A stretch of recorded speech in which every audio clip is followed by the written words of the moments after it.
Hello दोस्तों, हमारा आज ये 14th लेक्चर है इलेक्ट्रोस्टैटिक्स का और इस लेक्चर में हम पढ़ेंगे गॉस लॉ के बारे में। हमने लास्ट क्लास में पढ़ा था इलेक्ट्रिक फ्लक्स के बारे में, तो अपने यदि वो लास्ट लेक्चर नहीं देखा है तो आप देख लो, क्योंकि बिना फ्लक्स को समझे हुए गॉस लॉ को समझना मतलब पॉसिबल नहीं है थोड़ा, तो आपको डिफ़िकल्टी हो सकती है। तो आप पहले उस वीडियो को देखो, वो दोनों एक्चुअली ये दोनों सिक्वेंशियल वीडियो है। मतलब पहले गॉस लॉ को समझने के लिए इलेक्ट्रिक फ्लक्स एक क्वांटिटी है जिसको समझना ज़रूरी होता है, क्योंकि गॉस लॉ जो थ्योरम है वो बेसिकली इलेक्ट्रिक फ्लक्स पे बेस्ड है। ठीक है, तो आज हम गॉस लॉ शुरू करेंगे। और तो चलिए मैं गॉस लॉ में टॉपिक ले लेता हूँ। आज का हमारा टॉपिक है Gauss law.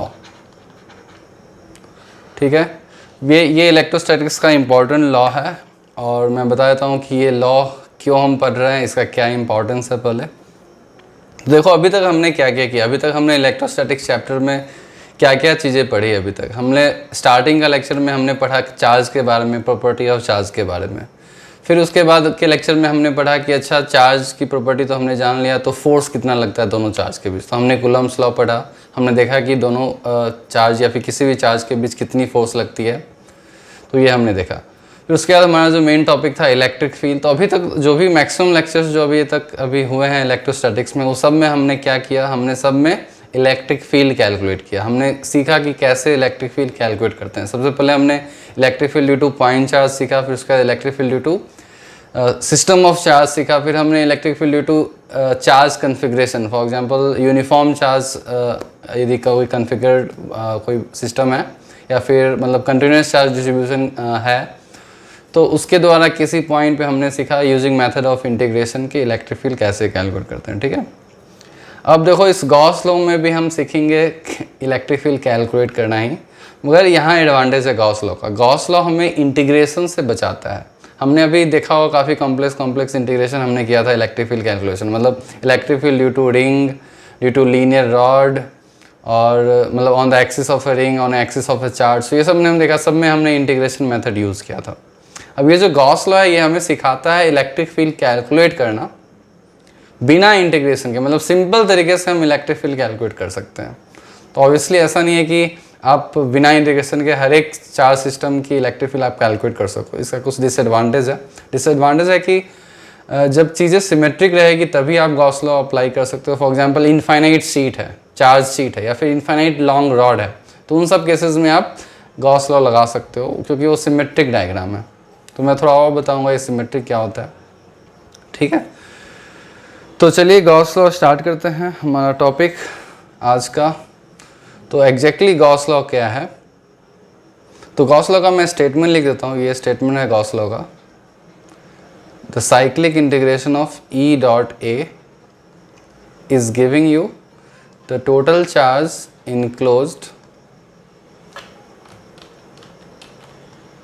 enclosed in a surface or inside the surface divided by epsilon। अब इसको मैं एक्सप्लेन करता हूँ। ठीक है, ये हमारा गॉस लॉ का स्टेटमेंट है। अब देखो यहाँ पे एक टर्म होता है जिसको गॉसियन सरफेस बोलते हैं, गॉसियन सरफेस। ठीक है, अब ये गॉसियन सरफेस क्या है। अब जो गॉस लॉ लगाओगे तो हमेशा उसके लिए एक सरफेस लेना पड़ता है। सपोज हमारा कोई चार्ज सिस्टम है, ऐसे कुछ चार्ज सिस्टम है, और हमारी क्यों ये सरफेस बाउंड्री है। मतलब मैंने बताया था एरिया के बारे में, दो तरह के एरिया होते हैं, ओपन एरिया और क्लोज एरिया। तो यहाँ हम क्लोज एरिया की बात करेंगे। यदि कोई हमारा क्लोज सरफेस है, उसके भीतर कुछ चार्जेज हैं, ठीक है, तो हम गॉस लॉ के अकॉर्डिंग ये बोला जाता है कि इस पूरे क्लोज सरफेस एरिया से जितनी फ्लक्स पासेस होगी, बेसिकली जितनी इलेक्ट्रिक फील्ड लाइंस पासेस हो रही है एरिया के corresponding, basically you can say total flux passing through this close surface area. Flux की बात मैं ऑलरेडी कर चुका हूँ। फ्लक्स क्या है, फ्लक्स है बेसिकली इलेक्ट्रिक फील्ड लाइन जिस तरह से क्रॉस कर रही है, निकल रही है, कुछ अंदर आ रही है इलेक्ट्रिक फील्ड लाइंस, कुछ बाहर जा रही है, depending on the nature of charge. इस तरह से हमारा कुछ चार्ज है, पॉजिटिव चार्ज, इस तरह से हमारा। तो जितनी नेट फ्लक्स जो होगी, जो नेट फ्लक्स होगी, उसी को हम ये बोलते हैं, इसको बोलते हैं net flux. E dot A जो है वो बोलते हैं टोटल फ्लक्स। ये हमारा है फाई टी जो है, इसको बोलते हैं टोटल फ्लक्स। टोटल फ्लक्स, ठीक है। तो जो टोटल फ्लक्स होगी उस क्लोज सरफेस एरिया से, नेट फ्लक्स, हमने बहुत सारे क्वेश्चन किए थे जिसमें कि नेट फ्लक्स हमने कैलकुलेट किया था। तो total flux equals to E dot A, मतलब इलेक्ट्रिक फील्ड और एरिया वेक्टर का डॉट प्रोडक्ट, जो कि फ्लक्स का डेफिनेशन है। उसका साइक्लिक इंटीग्रेशन मैंने इसलिए लिखा है, ये इसको बोलते हैं साइक्लिक इंटीग्रेशन, मतलब through out the surface area आपको इंटीग्रेट करना होगा, मतलब पूरे सरफेस एरिया पे, कोई भी छोटा सा एरिया आप छोड़ नहीं सकते हो। तो जो इंटीग्रेशन की जो वैल्यू आएगी इससे तो आपको फ्लक्स आ जाएगा, और इस फ्लक्स का वैल्यू होता है उस क्लोज सरफेस के भीतर जितनी भी चार्जेस हैं, total charge inside close surface divide by epsilon not. Epsilon not हमारा है परमिटिविटी ऑफ फ्री स्पेस, ये हमारा है परमिटिविटी ऑफ फ्री स्पेस, ठीक है, जिसकी वैल्यू होती है 8.85 इंटू 10⁻12 SI यूनिट्स, ठीक है। तो अब इसको हम किस तरह से अप्लाई करेंगे, और उस तरह जब अप्लाई करेंगे तो किन किन चीज़ों को याद रखना पड़ेगा, मतलब ध्यान रखना पड़ेगा, उसको समझते हैं। तो इसके लिए तो सबसे पहले हम एक गॉसियन सरफेस लेंगे। और गॉसियन सरफेस क्या है? गॉसियन सरफेस एक इमेजिनरी सरफेस बाउंड्री है। What is Gaussian surface? It is an imaginary, it is an imaginary surface boundary, ठीक है। ये एक सरफेस बाउंड्री है जिनके भीतर हम चार्जेस कंसिडर करते हैं, या फिर उस सरफेस बाउंड्री पे हमें इलेक्ट्रिक फील्ड कैलकुलेट करना होता है, ठीक है।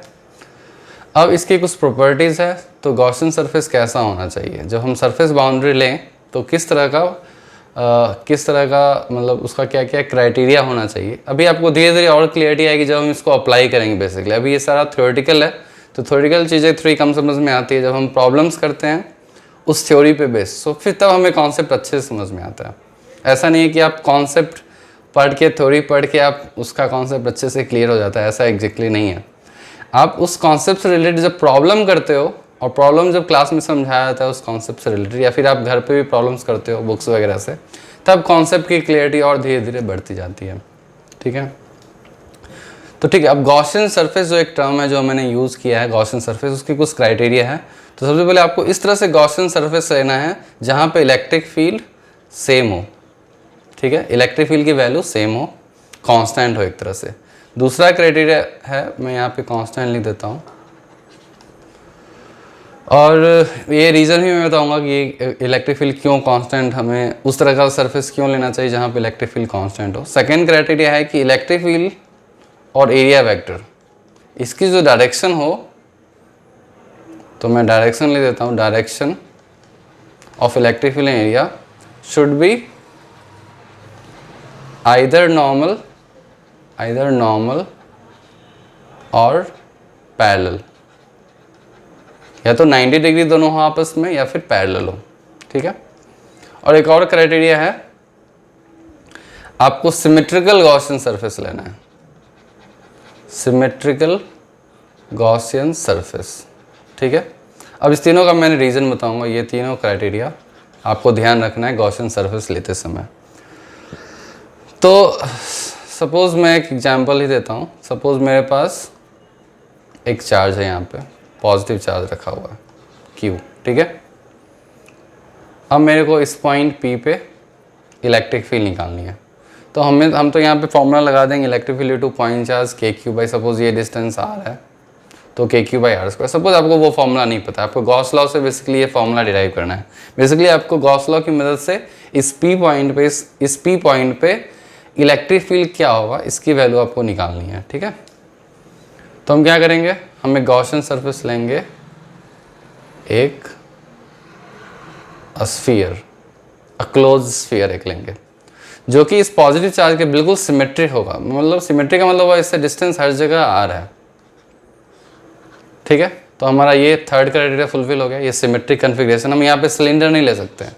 यदि आप बोलोगे सर सिलेंडर क्यों नहीं लें, सिमेट्रिक नहीं है, ये डिस्टेंस देखो, ये डिस्टेंस देखो, तो इसलिए हम सिमेट्रिक लेने की कोशिश करेंगे। कहीं कहीं आएगा सिचुएशन जहाँ की सिलेंडर उस चार्ज कन्फिग्रेशन के रेस्पेक्ट में सिमेट्रिक बन जाए, ठीक है। तो सिमेट्रिक लेना है। सिमेट्रिक का बेसिक मतलब होता है कि किसी पॉइंट या फिर किसी लाइन के अबाउट या फिर किसी प्लेन के अबाउट चीज़ें सेम होती है। तो तो आप बहुत सारी सिमेट्री पढ़ोगे वैसे फिजिक्स में, जैसे एक बोलते हैं पॉइंट ऑफ सिमेट्री, ठीक है, केमिस्ट्री में शायद पढ़े भी होगे। फिर एक को बोलते हैं लाइन ऑफ सिमेट्री या axis of symmetry, line of symmetry, या फिर इसको बोलते हैं एक्सिस ऑफ सिमेट्री, ठीक है।